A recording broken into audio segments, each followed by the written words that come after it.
30 Christmas desserts from Betty Crocker's 1950s holiday cookbook were on every American table during the holidays. The second dish of this demonstration is called cottage pie. We do start Eggnog pound cake, peppermint cream roll, cranberry lattice pie. They cost under $5 to make and tasted better than any bakery. Today, you won't find a single one at your Christmas dinner. They vanished when we traded homemade for store-bought. We're bringing them back. Here's number 1. Let's start with the king of Christmas baking, eggnog pound cake. This wasn't just pound cake. This was Christmas morning in cake form. Dense, buttery pound cake, infused with nutmeg, vanilla, and real eggnog. The batter used a full cup of store-bought eggnog, plus nutmeg, rum extract, and butter. The result was a cake that tasted exactly like drinking eggnog, but richer, more concentrated, and absolutely addictive. In 1955, this cake cost about $1 to make. That's roughly $11 today. A quart of eggnog cost 35 cents. Butter was 40 cents per pound. The cake fed 12 people for $1. Compare that to a grocery store pound cake at $15 that tastes like cardboard. Betty Crocker's technique was specific. Cream the butter and sugar for 5 full minutes. This created air pockets that made the cake tender. Add eggs one at a time, beating after each addition, alternate adding flour and eggnog, starting and ending with flour. The eggnog had to be room temperature or it would curdle the batter. The cake would bake at 325 degrees for 75 minutes. Your kitchen would smell like nutmeg and vanilla. The top would crack slightly. That's how you knew it was done. You'd glaze it with powdered sugar mixed with eggnog while it was still warm. This cake disappeared when eggnog became a joke. By the 1990s, people mocked eggnog as something nobody actually drank. Eggnog pound cake became collateral damage. But this cake is incredible. The eggnog flavor is subtle but unmistakable. The texture is perfect, dense but moist, rich but not heavy. You can make it for about $8 today. Betty Crocker's recipe still works perfectly. Peppermint cream roll, the dessert that made everyone at the church potluck ask for the recipe. This was a chocolate sponge cake rolled around peppermint-flavored whipped cream, then frosted with chocolate ganache and crushed candy canes. It looked like a Yule log, but tasted like a peppermint patty. In the 1950s, this was the dessert you brought when you wanted to show off. The cake itself cost about 75 cents to make in 1955. That's roughly $8 today. The most expensive ingredient was heavy cream at 35 cents per pint. But that cream created the filling, whipped with powdered sugar and peppermint extract until fluffy and light. Betty Crocker's technique required confidence. Bake a thin chocolate sponge cake in a jelly roll pan. While it's still hot, flip it onto a towel dusted with cocoa powder. Roll the cake up with the towel inside. Let it cool completely rolled up. This trains the cake to hold its shape. Unroll it, spread the peppermint cream, roll it back up without the towel. Frost with ganache. Sprinkle with crushed candy canes. The rolling technique intimidated people. If you rushed it or used a cold cake, it would crack. But if you followed the steps, it worked perfectly. The result was stunning. Chocolate and peppermint in every bite, with that satisfying crunch from the candy canes. This dessert disappeared when Swiss rolls and ho-hos became available at grocery stores. Why spend an hour when you could buy one pre-made? But store-bought rolls taste artificial. The peppermint is chemical. The cake is dry. Betty Crocker's version is moist, flavorful, and uses real ingredients. You can make it for about $10 today. Cranberry lattice pie, the pie that proved cranberries belonged in dessert, not just sauce.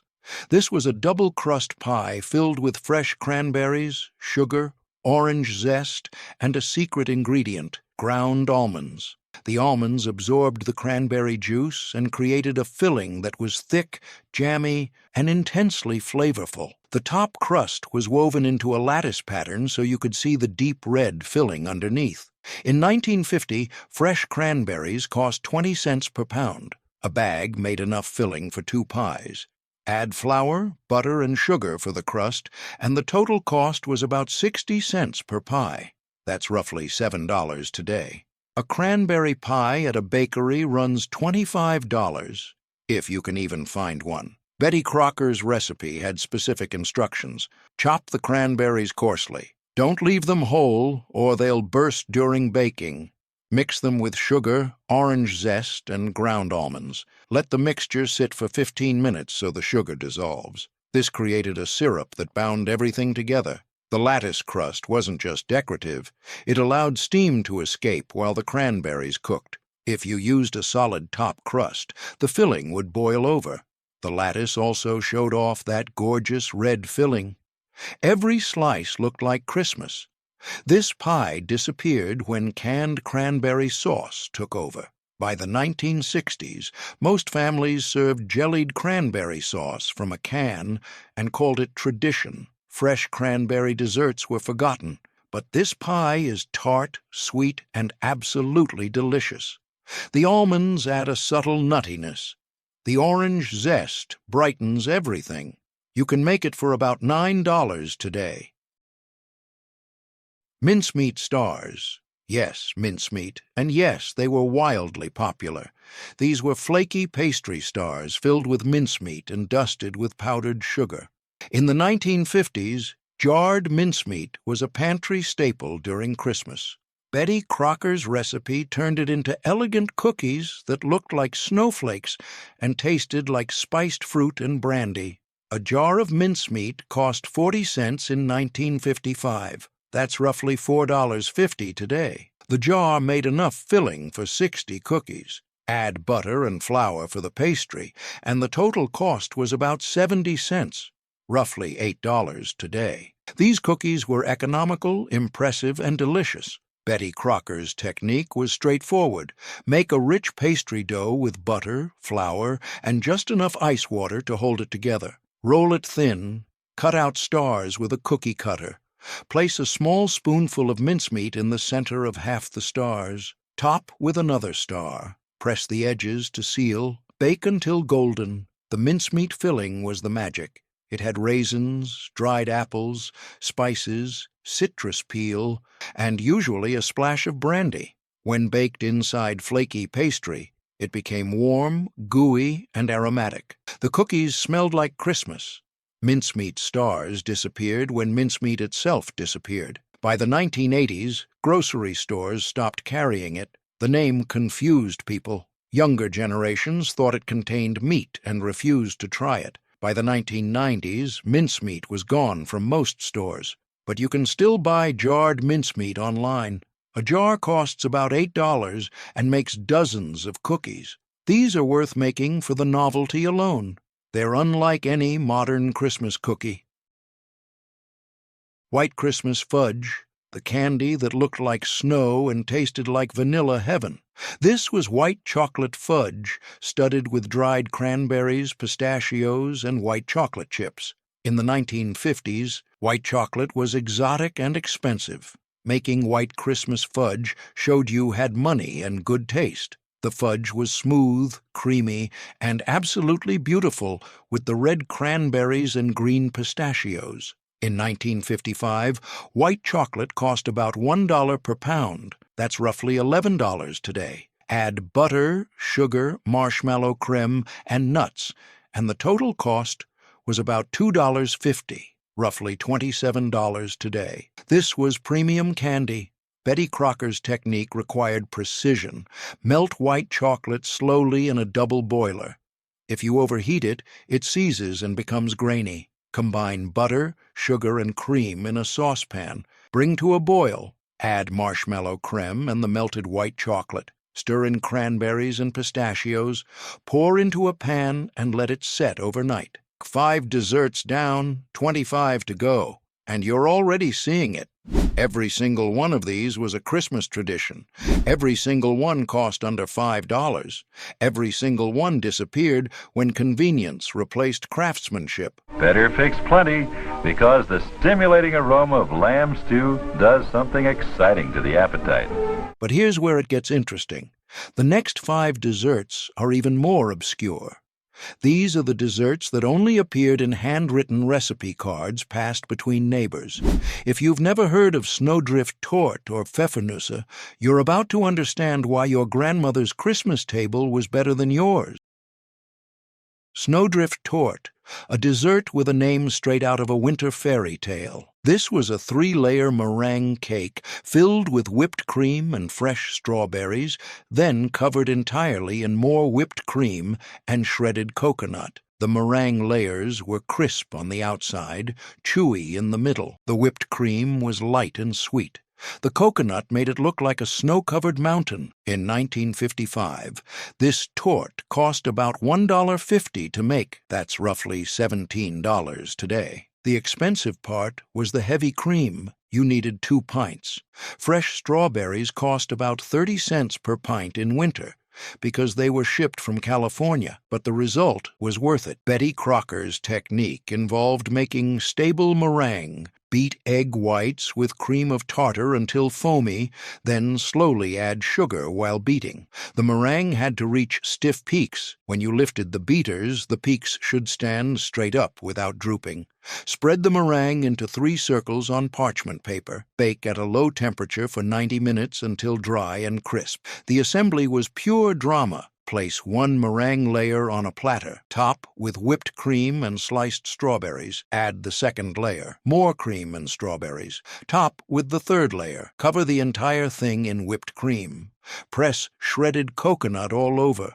Refrigerate for at least 4 hours so the meringue softens slightly and the flavors meld. This torte disappeared when people stopped making meringue. It's seen as fussy and difficult, but meringue is just egg whites and sugar. Once you understand the technique, it's easy. This torte is spectacular. You can make it for about $20 today.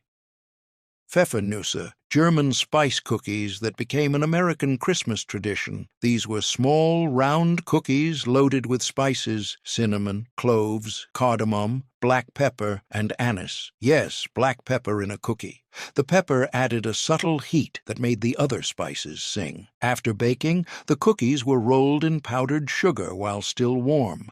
They looked like snowballs and tasted complex, spicy, and addictive. In 1950, these cookies cost almost nothing to make. The spices were the only expensive ingredient, but you probably had them in your pantry already. A batch of 100 cookies cost about 50 cents, roughly $5.50 today. Grandmothers made them by the hundreds and gave them as gifts.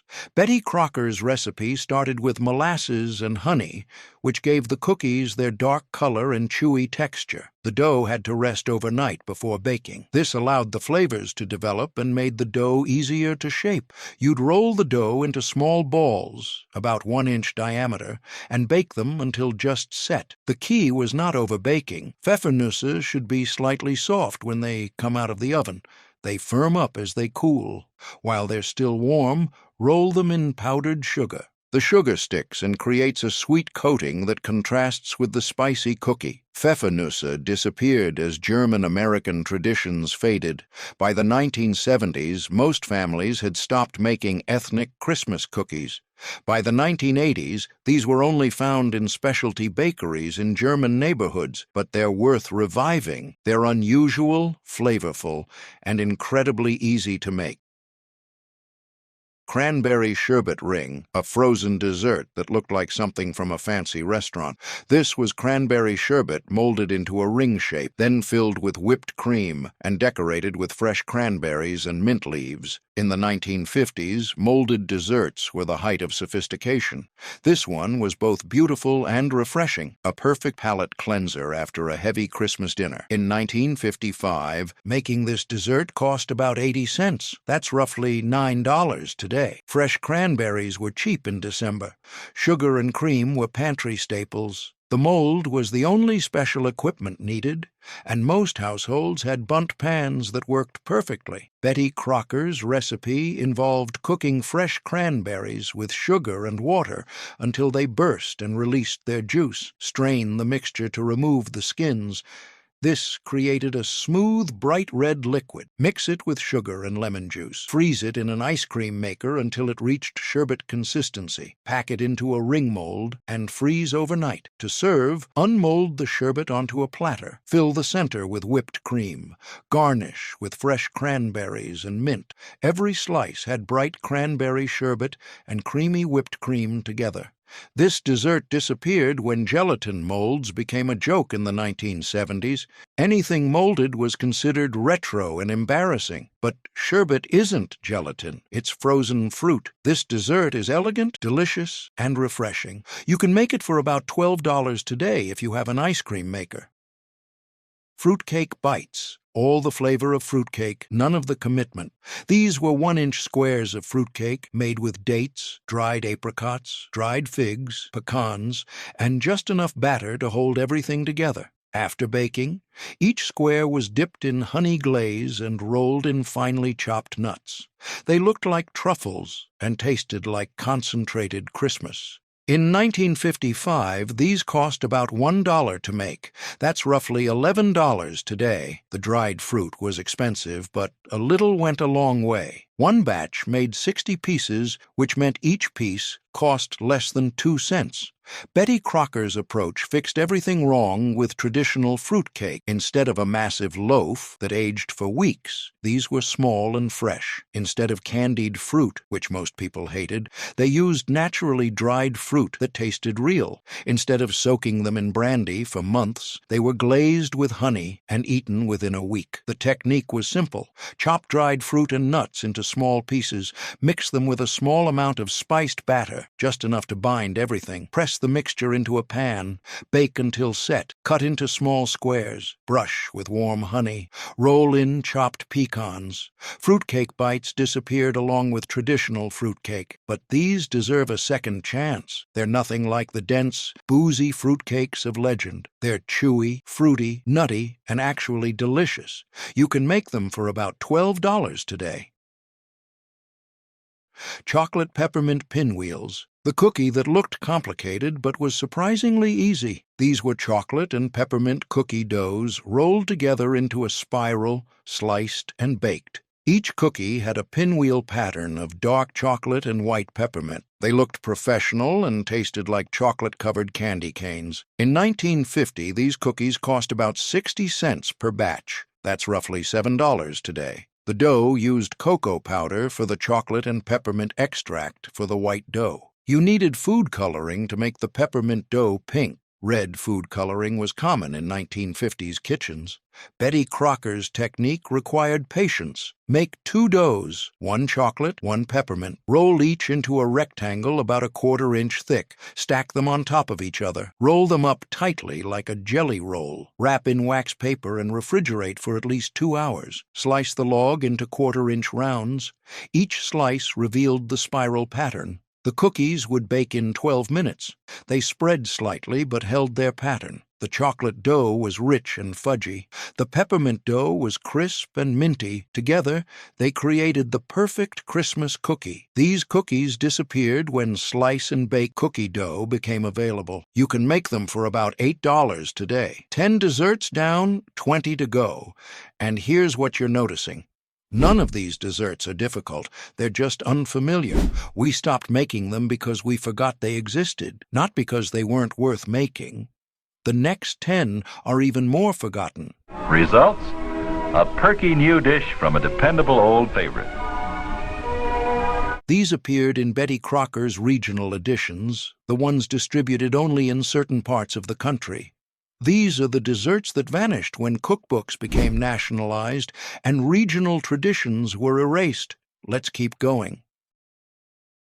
Date nut roll, a candy that required no cooking and tasted like luxury. This was a log of dates, marshmallows, graham crackers, and pecans, rolled in powdered sugar and sliced into rounds. Each slice had a mosaic of dates, nuts, and marshmallow held together with just enough graham cracker crumbs. In the 1950s, this was a church bazaar favorite. The recipe cost about 70 cents to make in 1955.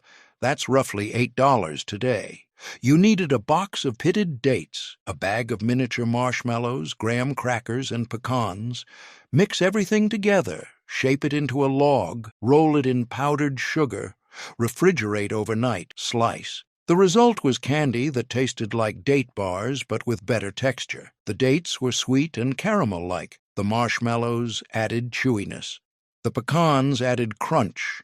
The powdered sugar coating made it look elegant. This candy disappeared when dates fell out of fashion. By the 1980s, dates were seen as old-fashioned and boring, but dates are actually delicious, naturally sweet, chewy, and perfect in candy. You can make this for about $10 today. Christmas stollen, German Christmas bread that became an American tradition. This was yeasted sweet bread loaded with dried fruit, nuts, and marzipan, shaped into an oval and dusted with powdered sugar. The bread was rich, buttery, and slightly sweet. The marzipan filling added almond flavor. The dried fruit added bursts of sweetness. This was Christmas morning breakfast. In 1955, stollen cost about $1.50 to make. That's roughly $17 today. The expensive ingredients were butter, you needed half a pound, and marzipan, but the bread fed 12 people and lasted for days. Betty Crocker's technique simplified traditional stollen.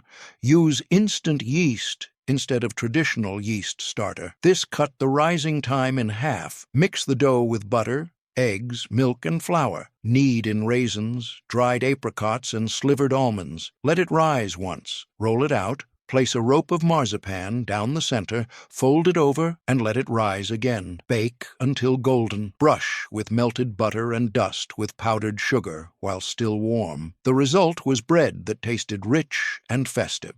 The marzipan melted slightly during baking, creating a sweet almond center. The dried fruit stayed plump and moist. The powdered sugar coating looked like fresh snow. Stollen disappeared when yeasted breads became too intimidating for home bakers. By the 1980s, most people bought bread at grocery stores. Homemade stollen was only found in German bakeries, but it's not difficult, just time-consuming. You can make it for about $15 today.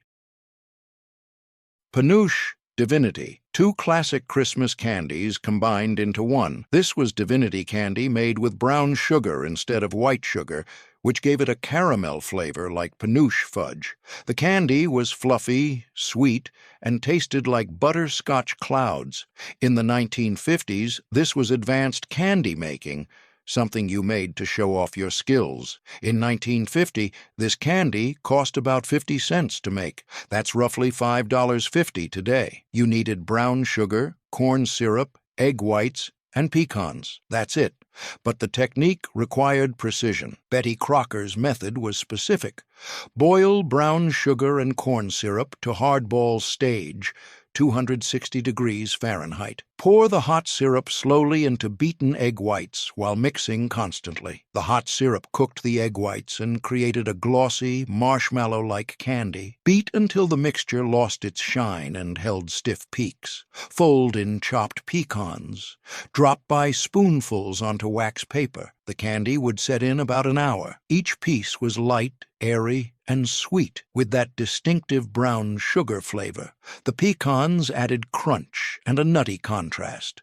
Penuche divinity disappeared when candy making fell out of fashion. It requires a candy thermometer, precise timing, and the right weather. High humidity prevents divinity from setting. By the 1980s, most people bought candy instead of making it, but this candy is worth the effort. You can make it for about $7 today.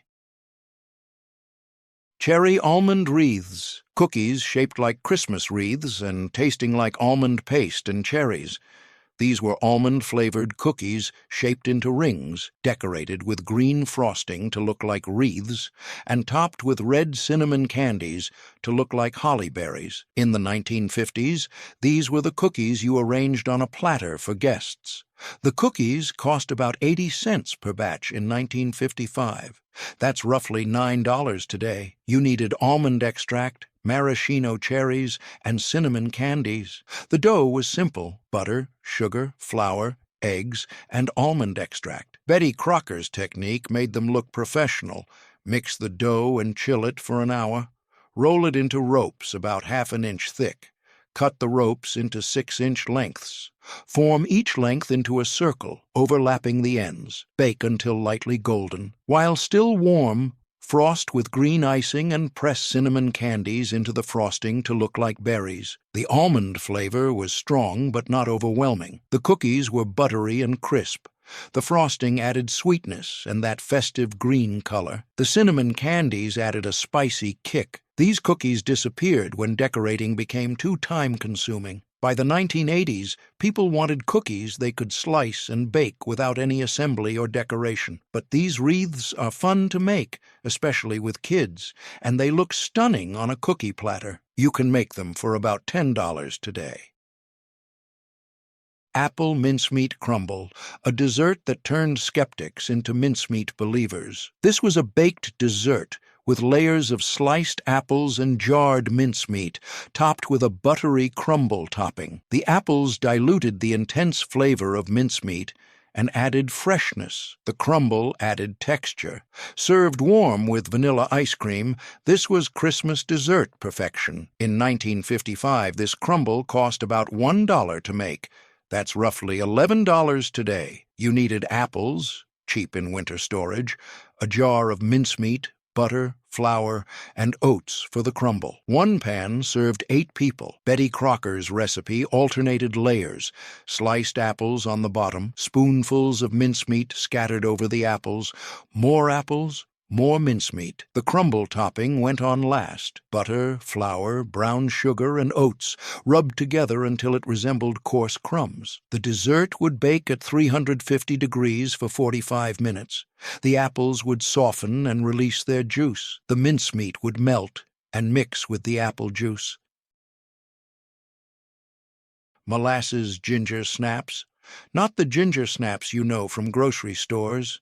These were thick, chewy cookies made with molasses, fresh ginger, crystallized ginger, and warm spices. They were soft in the center, slightly crisp around the edges, and intensely flavored. In the 1950s, these were dunking cookies, perfect with coffee or hot chocolate.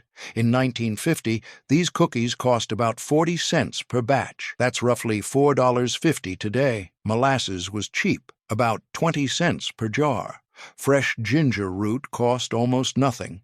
Crystallized ginger was the luxury ingredient at 30 cents, but it made the cookies special.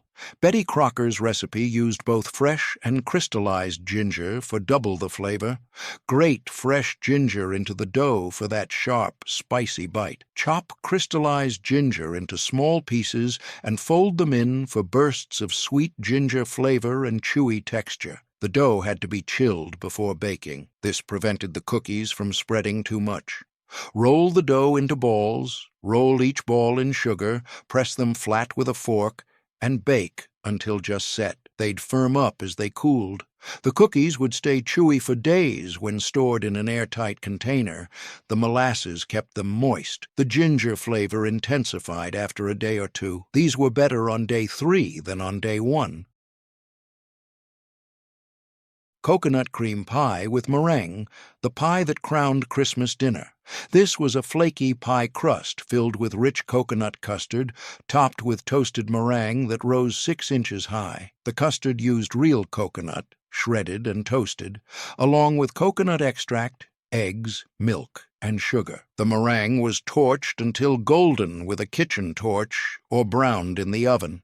In 1955, this pie cost about $1.25 to make. That's roughly $14 today. A bag of shredded coconut cost 30 cents. The rest was eggs, milk, sugar, and butter, pantry staples. Betty Crocker's technique created foolproof custard. Cook the milk, sugar, and cornstarch on the stovetop, stirring constantly. When it thickened, temper the egg yolks, by adding a little hot custard to them. Then pour the egg mixture back into the pot. Cook for 2 more minutes. Remove from heat and stir in toasted coconut, butter, and coconut extract. Pour into a pre-baked pie crust. The meringue went on while the filling was still hot. Beat egg whites with cream of tartar until foamy. Add sugar gradually while beating until stiff peaks formed. Spread the meringue over the hot filling, making sure to seal it to the crust edges. Brown the meringue under the broiler for 2 minutes. The result was spectacular. The custard was creamy and intensely coconut-flavored. The meringue was sweet and fluffy with crispy golden peaks. Every bite had custard, meringue, and flaky crust. This pie disappeared when convenience won. By the 1990s, most people bought cream pies at grocery stores, but store-bought pies use artificial coconut flavor and stabilizers. Betty Crocker's version uses real coconut and tastes completely different. You can make it for about $12 today. Brandied hard sauce. Not a dessert by itself, but the sauce that made Christmas desserts legendary. This was butter, powdered sugar, and brandy, beaten together until fluffy and light. It looked like frosting, but was served cold, placed on top of warm desserts like plum pudding, fruitcake, or apple crisp. The butter would melt from the heat of the dessert, creating a rich, boozy sauce. In 1955, hard sauce cost about 30 cents to make. In 1955, hard sauce cost about 30 cents to make. That's roughly $3.30 today. You needed 1 stick of butter, 1 cup of powdered sugar, and 2 tablespoons of brandy. That's it. 5 minutes of beating with an electric mixer, and you had enough sauce for 12 servings. Betty Crocker's technique was simple. Beat softened butter until fluffy. Add powdered sugar gradually while beating. Add brandy and beat until light and creamy. The mixture should be pale and almost mousse-like.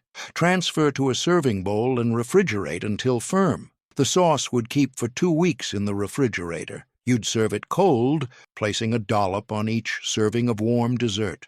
The contrast between cold sauce and hot dessert was part of the magic. The butter melted into the dessert, carrying the brandy flavor with it. Hard sauce disappeared when boozy desserts became less popular. By the 1990s, most families skipped alcohol in desserts entirely. But hard sauce is what made traditional Christmas desserts special. Without it, fruitcake and plum pudding are dry and boring. With it, they're rich and indulgent. You can make it for about $5 today. Sugar plum drops, the candy from the night before Christmas made real. These were no-bake candies made from dried plums, prunes, dates, figs, walnuts, and honey, ground together and shaped into balls, then rolled in sugar. Each piece tasted like concentrated Christmas, sweet, fruity, nutty, and satisfying. In the 1950s, these were the candies you put out for Santa. In 1950, these candies cost about 60 cents per batch. That's roughly $7 today. Dried fruit was inexpensive in December because it was winter storage food. A batch made 50 pieces, which meant each candy cost about 1 cent. Betty Crocker's recipe used a meat grinder. Grind prunes, dates, figs, and walnuts together until they formed a sticky paste. Mix in honey and orange zest. The mixture should hold together when squeezed. Roll into 1-inch balls. Roll each ball in granulated sugar. The candies needed no refrigeration. They'd keep for weeks in an airtight container. The dried fruit kept them moist. The honey kept them soft. The sugar coating prevented them from sticking together. These candies disappeared when dried fruit became unfashionable. But they're naturally sweet, packed with fiber, and actually healthy compared to most Christmas candy. You can make them for about $8 today. Spritz cookies, the buttery pressed cookies that came in every shape imaginable. These were rich butter cookies made with a cookie press, which pushed the dough through decorative discs to create wreaths, Christmas trees, stars, and candy canes. The cookies were crisp, buttery, and melted in your mouth. In the 1950s, every grandmother had a cookie press, and Spritz cookies were non-negotiable at Christmas. In 1955, these cookies cost about 50 cents per batch. That's roughly $5.50 today. The recipe was simple: butter, sugar, eggs, flour, almond extract, and salt. No leavening. The dough had to be firm enough to hold its shape, but soft enough to push through the press. Betty Crocker's technique required the right consistency. Cream butter and sugar until fluffy. Add eggs and almond extract. Mix in flour gradually until the dough came together. The dough shouldn't be sticky or crumbly, just smooth and pliable. Fill the cookie press and press the dough directly onto ungreased cookie sheets. The cookies would bake at 375 degrees for 8 to 10 minutes. They shouldn't brown, just set and firm up. While still warm, you could decorate them with colored sugar, silver dragées, or leave them plain. The almond flavor was subtle but distinctive. Spritz cookies disappeared when cookie presses became obsolete. By the 1980s, people wanted slice-and-bake convenience. Cookie presses gathered dust in kitchen drawers, but these cookies are worth the effort. They're elegant, buttery, and perfect for gifting. You can buy a cookie press for $15 and make cookies for about $6 per batch. 20 desserts down, 10 to go, and we're entering the truly obscure territory now. The desserts that appeared in Betty Crocker's holiday cookbook for only a few years before vanishing completely. These are the experiments, the regional specialties, the desserts that even your grandmother might not remember. But every single one deserves to be rediscovered. Let's finish strong. Chocolate Yule log, the original bûche de Noel before it became a bakery specialty. This was a chocolate sponge cake rolled with chocolate buttercream, then frosted to look like a log with bark texture. Meringue mushrooms decorated the top. In the 1950s, making a Yule log at home was a point of pride. It showed you had skills and patience. In 1955, this dessert cost about $1.50 to make. That's roughly $17 today. You needed eggs, cocoa powder, butter, and powdered sugar. The meringue mushrooms required extra egg whites and cocoa powder for dusting. Betty Crocker's technique was detailed. Bake a thin chocolate sponge cake. While still warm, roll it with a towel inside to set its shape. Let it cool, completely rolled up. Make chocolate buttercream, butter, powdered sugar, cocoa, and vanilla, beaten until fluffy. Unroll the cake, spread with buttercream, roll it back up. Frost the outside with more buttercream. Use a fork to create bark texture. Cut a diagonal slice from one end and attach it to the side to look like a branch. The meringue mushrooms were optional but traditional. Pipe small domes of meringue for caps and thin stems. Bake at low temperature until dry. Dust the caps with cocoa powder. Attach the stems to the caps with buttercream. The result was impressive.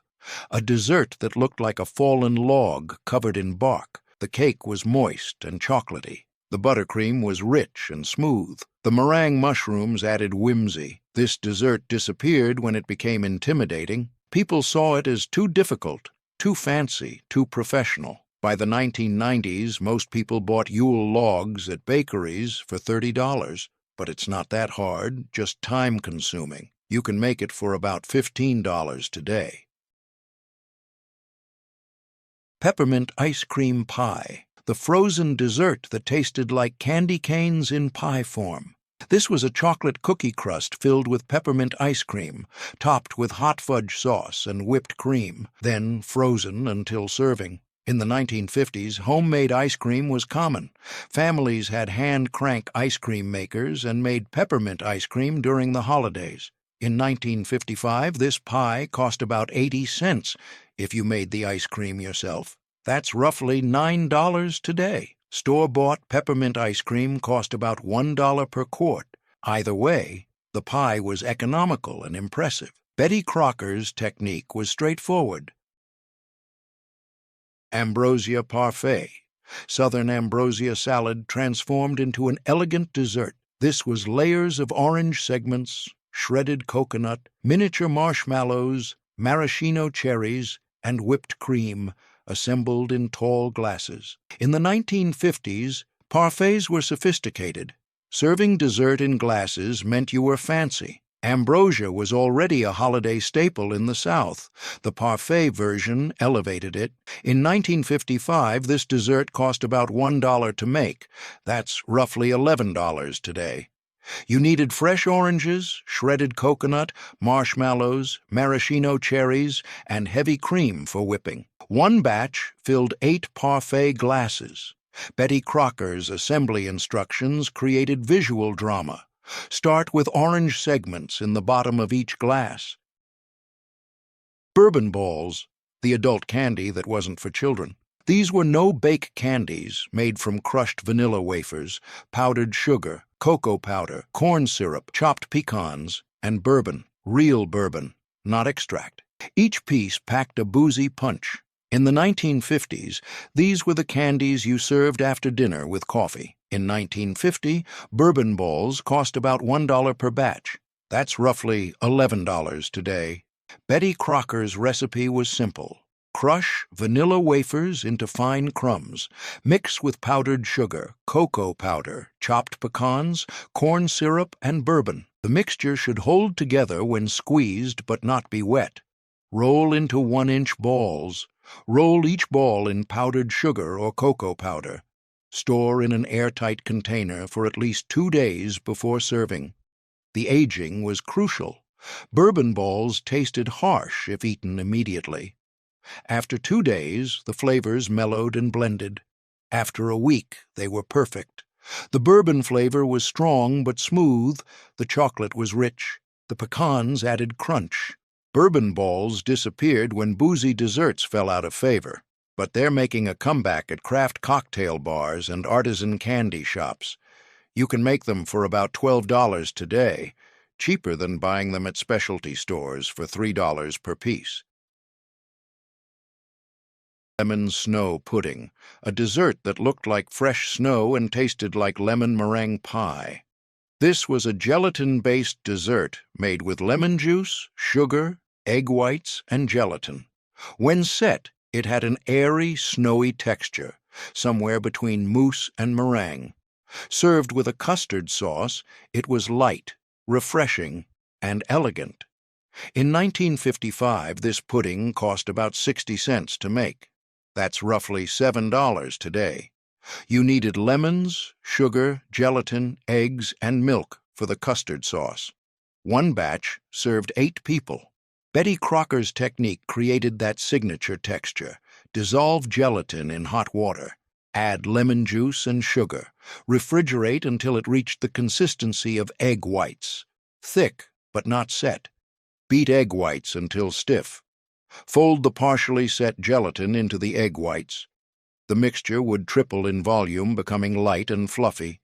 Pour into a mold or individual dishes. Refrigerate until firm. The custard sauce was classic. Heat milk with sugar.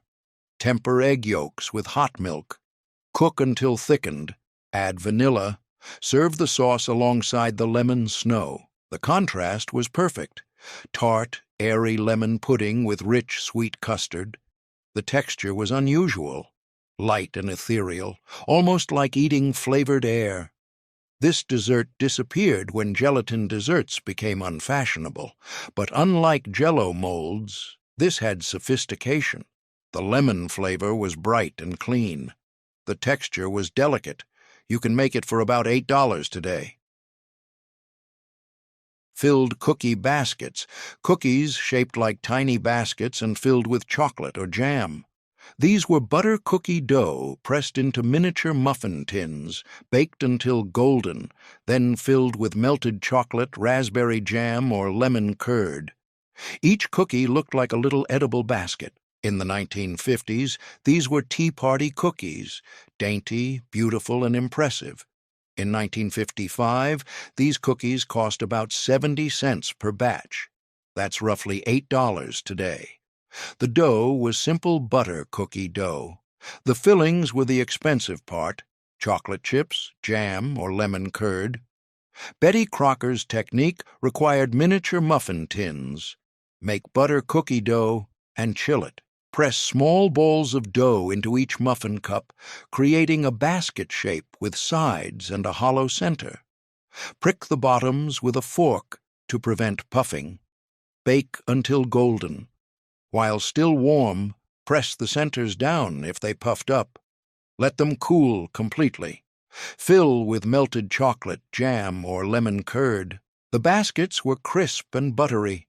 The fillings were rich and sweet. You could make all 3 varieties in one batch for variety. They looked professional and tasted homemade. These cookies disappeared when intricate cookies became too time-consuming. People wanted drop cookies that required no shaping. But cookie baskets are fun to make, especially with kids, and they look stunning on a cookie platter. You can make them for about $10 today. Christmas trifle, British tradition adapted for American holiday tables. This was layers of sponge cake soaked in sherry, raspberry jam, vanilla custard, fresh fruit, and whipped cream, assembled in a clear glass bowl. In the 1950s, trifle was special occasion food. The glass bowl let you see all the beautiful layers. In 1955, trifle cost about $1.50 to make. That's roughly $17 today. You could use store-bought pound cake or make sponge cake from scratch. The custard was made from scratch with eggs, milk, and vanilla. The whipped cream topped everything. Betty Crocker's assembly created drama. Cut cake into cubes. Layer them in the bottom of a trifle bowl. Drizzle with sherry. Spread with raspberry jam. Pour warm custard over everything. Let it cool and soak in.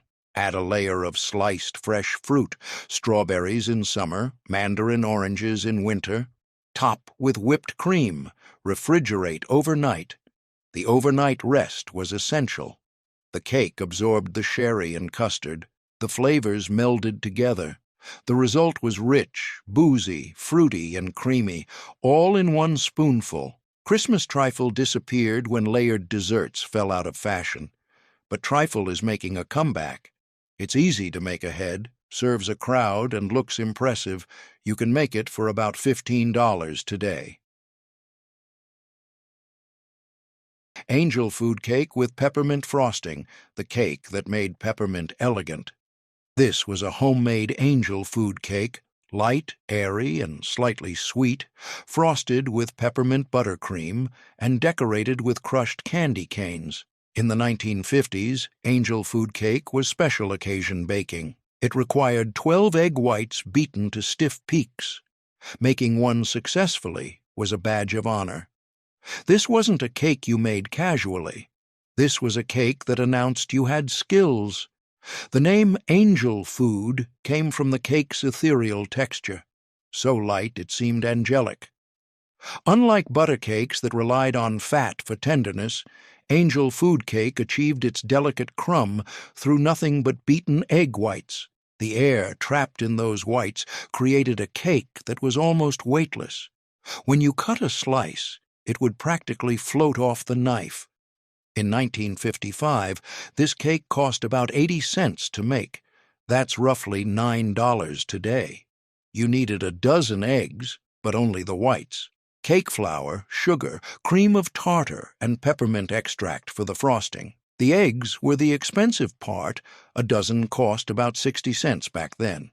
But you'd save the yolks for custard or scrambled eggs, so nothing went to waste. Cake flour was a specialty item, finer than all-purpose flour. It cost about 15 cents per box. The cream of tartar, a white powder that stabilized egg whites, was a pantry staple at 10 cents per container. Betty Crocker's technique required precision. Beat egg whites with cream of tartar until foamy. Add sugar gradually while beating, about 2 tablespoons at a time. Beat until stiff peaks formed. This took about 7 minutes with an electric mixer, 15 minutes by hand. The egg whites should be glossy and hold their shape when you lifted the beaters. Sift cake flour and fold it gently into the egg whites. Don't stir or you'll deflate them. Use a rubber spatula and fold from the bottom up, turning the bowl as you go. pour into an ungreased tube pan. The ungreased pan was crucial. The cake needed to cling to the sides as it rose. Bake at 325 degrees for 55 minutes. The cake would rise dramatically, nearly filling the pan. Invert the pan immediately and let the cake cool upside down. Most tube pans had little feet for this purpose. If yours didn't, you'd invert it over a bottleneck. The cake had to cool upside down, or it would collapse from its own weight. The peppermint frosting was simple buttercream, butter, powdered sugar, peppermint extract, and a touch of milk for spreading consistency. Betty Crocker's ratio was perfect. 1 stick of butter to 3 cups of powdered sugar to 1 teaspoon of peppermint extract. The extract was strong, so a little went a long way. Too much, and the frosting would taste medicinal. Just enough, and it tasted like candy canes. The milk, just a tablespoon or 2, thinned the frosting enough to spread smoothly. Frost the cooled cake. Press crushed candy canes into the frosting. You'd crush the candy canes in a plastic bag with a rolling pin, therapeutic and effective. The crushed pieces stuck to the frosting and created a sparkly, festive coating. Noel nutmeg logs, the cookies that tasted like eggnog in cookie form. These were slice-and-bake cookies flavored with nutmeg, rolled in cinnamon sugar, and shaped to look like small logs. Each cookie tasted like concentrated eggnog, buttery, sweet, and warmly spiced. In the 1950s, these were make-ahead cookies. You'd make the dough weeks before Christmas, keep it in the refrigerator, and slice and bake as needed. This was practical for busy holiday schedules. You could bake a few dozen cookies fresh whenever guests arrived. The name Noel Nutmeg Logs appeared in Betty Crocker's 1952 holiday cookbook. Noel was trendy in the 1950s. It sounded sophisticated and continental. The logs part came from how you shaped the dough into cylinder forms that looked like little pieces of firewood when sliced and baked. The nutmeg was the star. It gave these cookies their distinctive eggnog flavor. In 1950, these cookies cost about 40 cents per batch. That's roughly $4.50 today. The dough used butter, sugar, eggs, flour, and a shocking amount of nutmeg, 2 tablespoons per batch. Most cookie recipes used a 1/4 teaspoon of nutmeg. Betty Crocker's recipe used 24 times that amount. The nutmeg made them special. It was the difference between cookies with a hint of spice and cookies that taste definitively like Christmas. Freshly grated nutmeg was preferred. Whole nutmegs cost about 10 cents for a small tin, and you'd grate them with a specialized nutmeg grater. But ground nutmeg worked fine and cost about 15 cents per jar. Betty Crocker's technique made them foolproof. Cream butter and sugar until light and fluffy. Add eggs one at a time, beating after each addition. Mix in flour and nutmeg until a soft dough formed. The dough would be slightly sticky but manageable. Divide it in half. Shape each half into a log about 2 inches in diameter and 8 inches long. The shaping took practice. You'd roll the dough on a floured surface, smoothing it into an even cylinder. Wrap in wax paper and refrigerate for at least 4 hours, or up to 2 weeks. The long refrigeration time was the magic of these cookies. The dough firmed up completely, making it easy to slice. The flavors also developed and intensified during the wait. When ready to bake, slice the logs into 1/4-inch rounds. Each log would yield about 30 cookies. Roll each round in cinnamon sugar, a mixture of white sugar and ground cinnamon. This coating caramelized during baking and created a slightly crispy exterior. Place the rounds on a baking sheet and bake at 350 degrees for 12 to 15 minutes. Bake until just set. Don't let them brown. The cookies should remain pale with golden edges. Overbaked nutmeg cookies turned bitter. The cookies were soft and cake-like with crisp edges.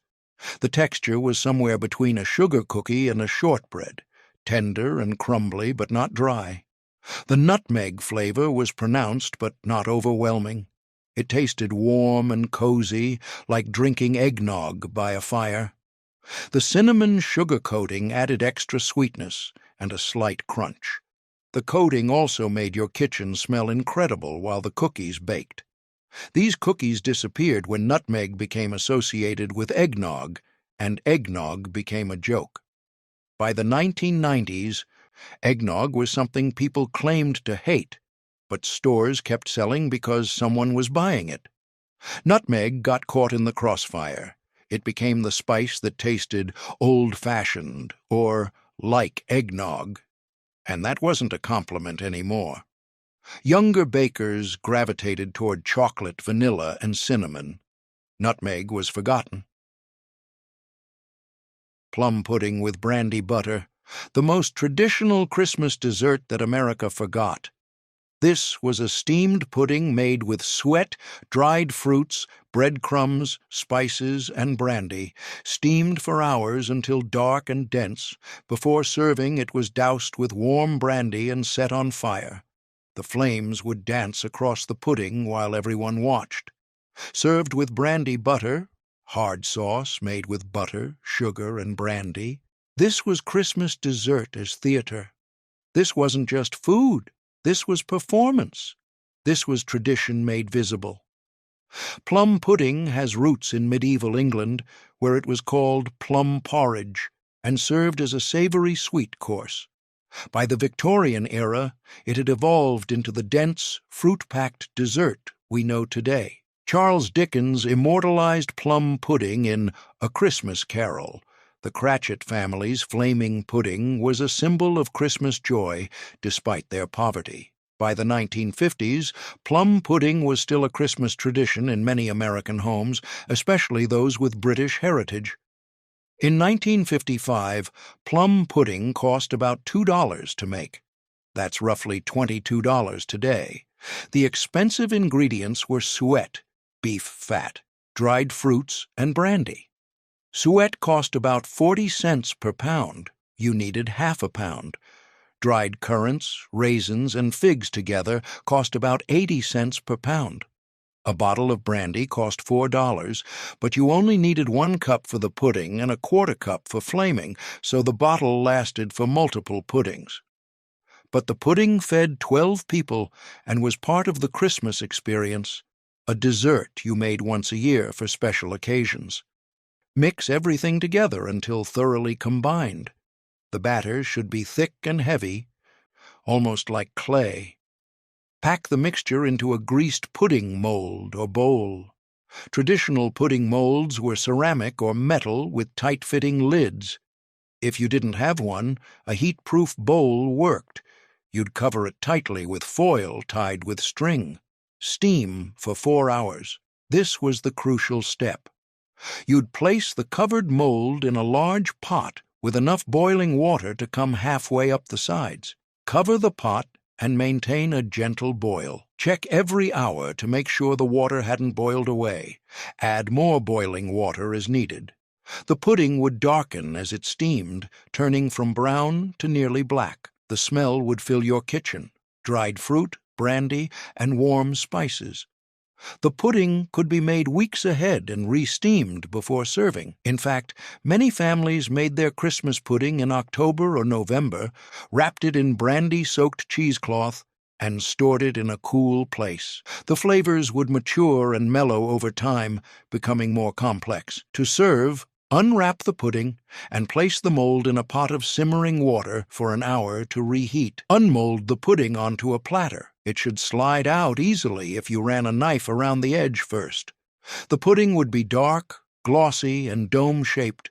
Warm a 1/4 cup of brandy in a small saucepan. Don't let it boil or the alcohol would evaporate. Pour it over the pudding. Dim the lights. Light it with a match. The flames would ignite immediately, burning blue and orange.